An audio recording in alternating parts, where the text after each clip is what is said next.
Hey guys, ladies and gentlemen, hope all is well. Welcome to the channel. So I wanted to discuss something brief here about a statement that Godfrey made. So just check this out for a quick moment. So Godfrey said this statement on his IG, fair use. Black dude with the white girl.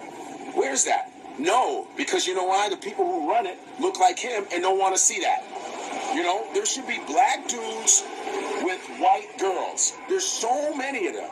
But then you got the white dude with the black girl. So, you know, there's probably some black women going, I need to get me one, yup. I need to get me one. It's like this is security now. Listen, guys, am I crazy? Yes, I can answer that in my opinion, Godfrey. Crazy delusional. So it's okay to have black dudes with white girls, but heaven forbid a black woman with a white man. Oh my God. So ladies, I wanted to share something with you. This is, old news. This happened a few years ago.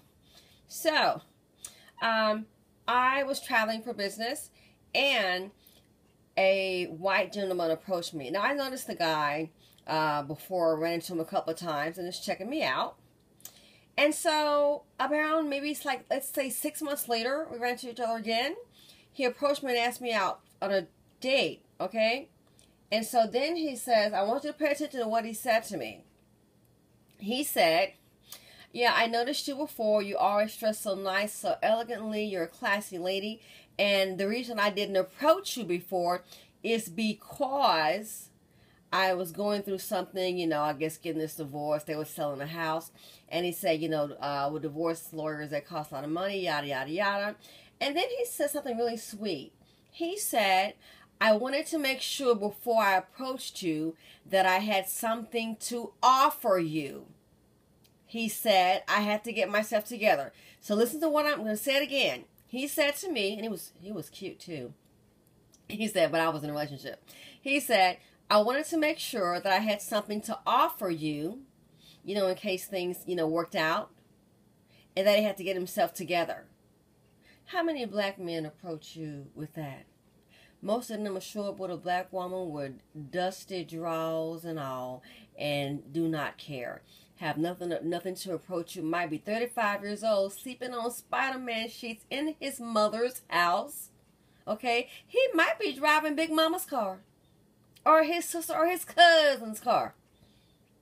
How many black men come to black women with that approach? Wanting something to offer you. And keep in mind, this was not a relationship. This was like on a first date. He's telling me this, I want to make sure I have something to offer you, in case things, progressed. I had to get myself together. But from what I see, a lot of these black men, they just come all raggedy and all dusty, crusty, about nothing. And that's what's sad.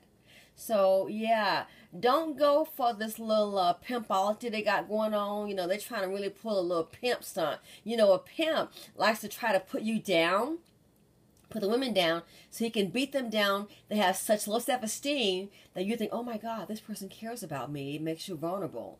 And so then, therefore, they can manipulate the women. Yeah, that's what the pimps do. Put a person down. Studies have shown that. So that's what, when I hear what these black men are complaining about, don't go. They're really trying to pull a little pimp move, but it's not going to work. So the next time one of these little dusty crusties try to step to you, or if they try to come to you about, oh, you're a single mother, guess what? Don't let them try to get you down, because we know that that's a tough job. Okay, real men stay, weak men leave. And you have to be a weak, shallow shell of a man for you to abandon a child, a human being. A black woman once said to me, hey, you can mess with a black man's mama, his children, but don't mess with his car. You're going to get a reaction. And it's sad. It's very sad. So you think about when they approach you, they come with absolutely nothing to offer you. You think about that. A lot of these men, they're just not deserving. And if we're going to propel ourselves to the next level, we're going to have to start exercising critical thinking skills. We're not trying to pull no, oh, I'm going to try to help him out, brother. If you're not at the point where you need to be in your life, come back to us when you are. I'm out. Stay safe, ladies. Have a good evening.